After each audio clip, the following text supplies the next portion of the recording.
From being late for work to falling into a manhole, a man's life is full of unfortunate events. But what happens when these small misfortunes follow him home? It was an ordinary day at the office. Peter got up from his desk to get a cup of coffee when he noticed that his boss was gone. Must have taken a coffee break already, he thought with a smile. Then he remembered that he had an important presentation in 5 minutes. Of course, Mr. Williams had forgotten all about it. Peter sighed and took his boss's empty chair. It didn't take long for him to realize why Mr. Williams was never invited to such meetings. All the other managers were laughing and making jokes. Peter was just nodding his head awkwardly. Just then, the door opened, and Mr. Williams entered the room. His face immediately turned pale. "Hey, buddy, do me a favor. Could you hand me that PowerPoint presentation?" Peter asked. The boss nodded silently and went back to his seat. Peter clicked on the first slide and began talking about the quarterly report. Fortunately, he had never prepared a presentation like this before. He was so nervous, his hands were shaking. Then suddenly the lights went out. Everyone gasped and started looking around. That's bad, Peter thought. What am I going to do now? He quickly opened his phone and turned on the flashlight. You know, that wasn't even the worst thing that could have happened to him. Peter made it through the presentation somehow. As soon as it was over, he left the office.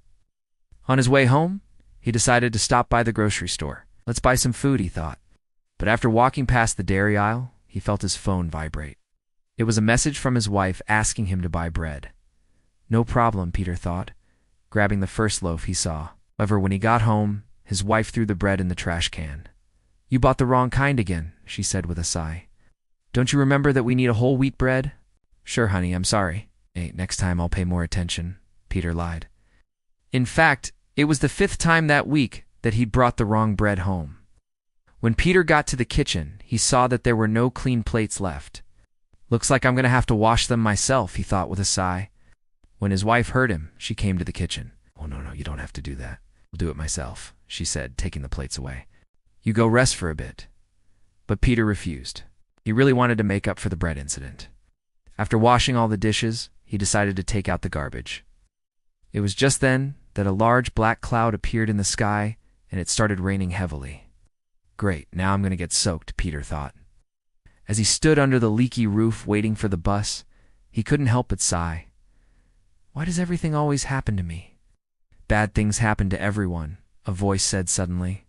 Peter turned around to see who was there, but there was no one behind him. Maybe I've been working too hard, he thought, rubbing his tired eyes. The next morning, Peter woke up early. His wife had already left for work, so he decided to make himself some breakfast. Peter opened the refrigerator and found some leftover pizza in it. Not the healthiest food, but it'll do, he thought. Put the pizza in the microwave and pressed the button. When the device beeped, he took the pizza out, but it was too hot, so he sat down at the table and waited. Suddenly, the table collapsed under him. Peter yelped and fell onto the floor. Then he noticed that his cat was hissing at him from under the table. It seemed that the animal was trying to warn him. Should really be more careful, Peter said to himself. After getting dressed, he left the apartment. At work, Peter was doing his best to avoid any accidents. But while passing by Mr. Smith's office, he heard him yelling, "Come in, Peter."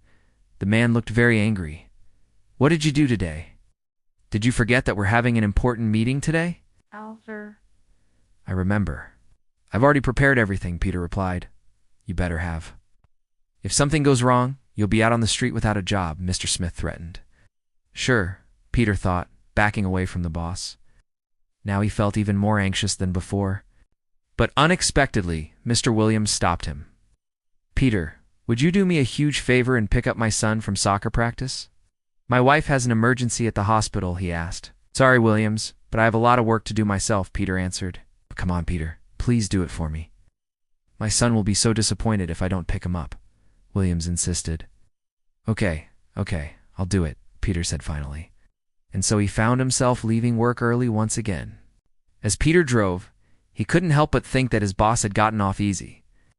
And then suddenly the car swerved and hit the pothole. The spare tire got punctured. Great, now I'll be late for sure, Peter thought. He took out his phone and called his boss. "Hello, Williams.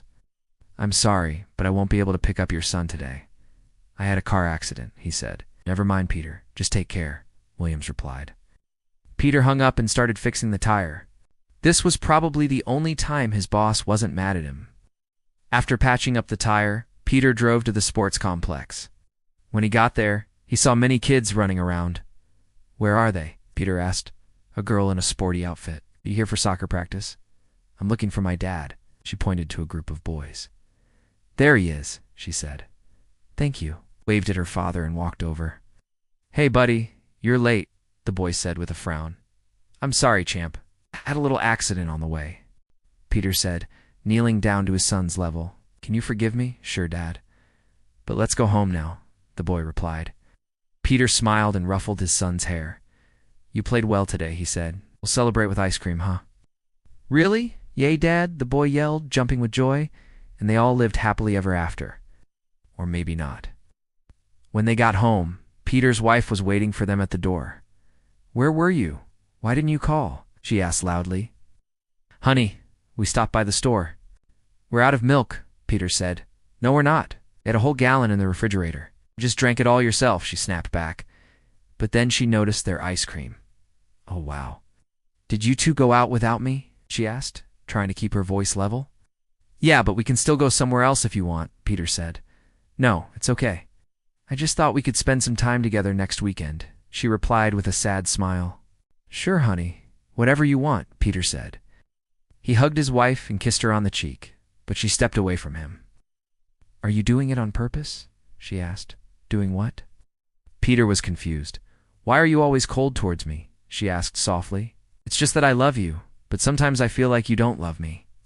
"I know how silly it sounds, but I need to hear you say that you love me," she continued. "But I've been saying it all the time," Peter protested. "I know, but I need to hear it now." Then he leaned in close and whispered, "I love you." The woman burst into tears and hugged her husband tightly. "I'm sorry, Peter. Sometimes I don't realize how lucky I am to have you," she said. "No, you don't understand how lucky I am to have you," Peter replied. And at that moment, they both knew that nothing bad could ever happen to them again. Friends, what would you have done if you were in Peter's place? Leave your answers in the comments. And that's all for today. See you soon. Bye.